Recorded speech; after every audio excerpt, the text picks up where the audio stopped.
Bismillahirrahmanirrahim. Assalamualaikum warahmatullahi wabarakatuh. Perkenalkan, nama saya Manda Marisahab. Saya dari Universitas Samudra, Fakultas Keguruan dan Ilmu Pendidikan, Prodi Pendidikan Geografi. Maksud dan tujuan video saya kali ini, saya ingin memenuhi tugas kuliah saya, yaitu Geologi Indonesia. Nah, pada video kali ini saya ingin mengangkat tema yang berjudul Geologi Indonesia, keadaan geologi Indonesia di Kepulauan Nusa Tenggara. Baik, saya akan membahas mengenai keadaan geologi Indonesia tersebut. Ya, keadaan geologi Indonesia Kepulauan Nusa Tenggara. Secara geologi, Pulau Nusa Tenggara berada pada busur Banda. Rangkaian pulau ini dibentuk oleh pegunungan vulkanik muda.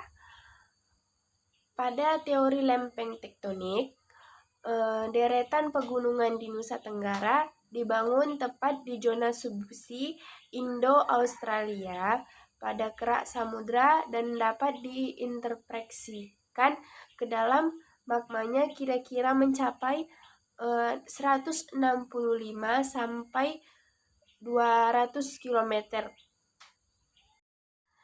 Selanjutnya, sebagian besar dari Kepulauan Nusa Tenggara dibentuk oleh zona-zona subduksi di lempeng Indo-Australia yang berada di bawah busur Sunda selama di atas kurun waktu Teriter, yang mana subduksi ini dibentuk dalam busur vulkanik Kepulauan Nusa Tenggara. Baik, selanjutnya saya membahas yaitu yang pertama, Nusa Tenggara di bagian barat. Nah, berdasarkan tatanan geologi di Indonesia, wilayah Nusa Tenggara Barat terletak pada pertemuan dua lempeng besar.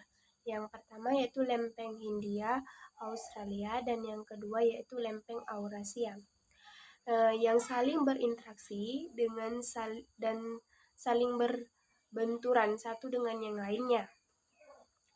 Nah, batas kedua lempeng ini merupakan daerah yang sangat labil, ditandai dengan munculnya tiga gunung yang aktif, yaitu tipe A. Yang pertama yaitu Gunung Rinjayani, yang kedua Gunung Tambora, dan yang terakhir yaitu Gunung Sanghyang Api. Selanjutnya saya membahas kondisi geologi di wilayah NTB. Kondisi di wilayah NTB dengan batuan tertua berumur tersier dan yang termuda berumur kuarter, yang didominasi oleh batuan gunung api serta aluvium atau sering disebut Reken.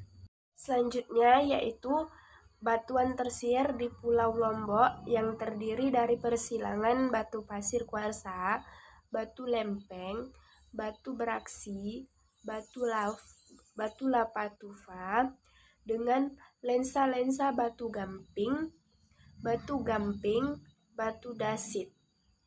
Dan sedangkan di Pulau Sumbawa terdiri dari lava, beraksi, tufa, andesit, batu pasir tufan, batu lempeng, dasit, tonalit, tufat dasitan, batu gamping berlapis, batu gamping tufan, dan lempeng tufan.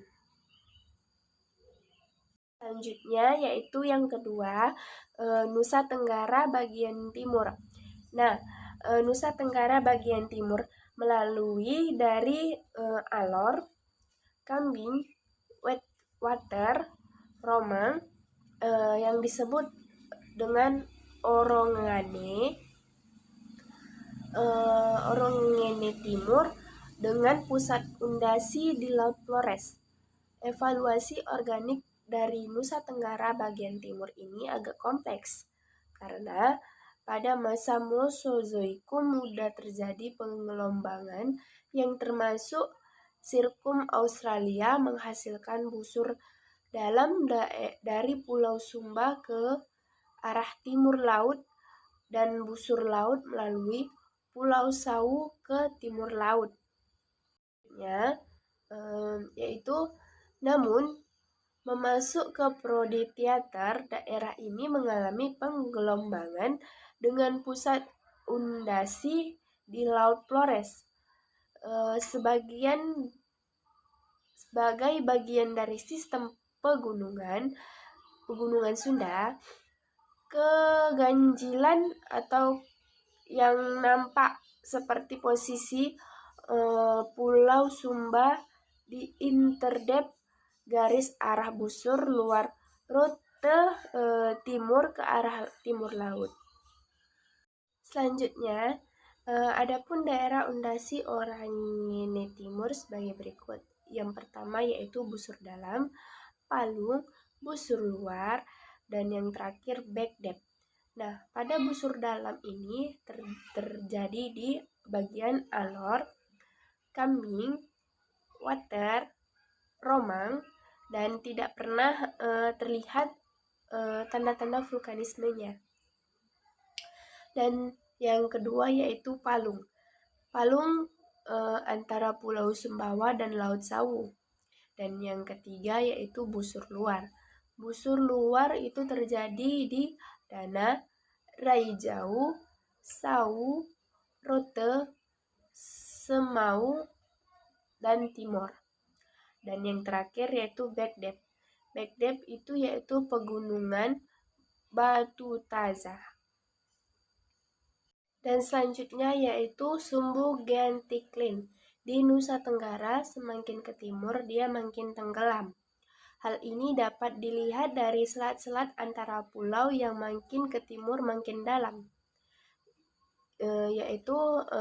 Atau di sebelah barat Pulau Tampar rata-rata kurang dari 2000 meter, sedangkan sebelah timurnya makin dalam yaitu antara Panter Alor,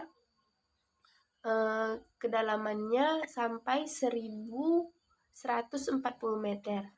Alur Kambing itu kira-kira sampai 1260 meter, dan Kambing itu kira-kira sampai 1040 meter, dan water sampai Roman itu kira-kira lebih dari 2000 meter, dan sebelah timurnya Roman itu kira-kira sampai 4000 meter.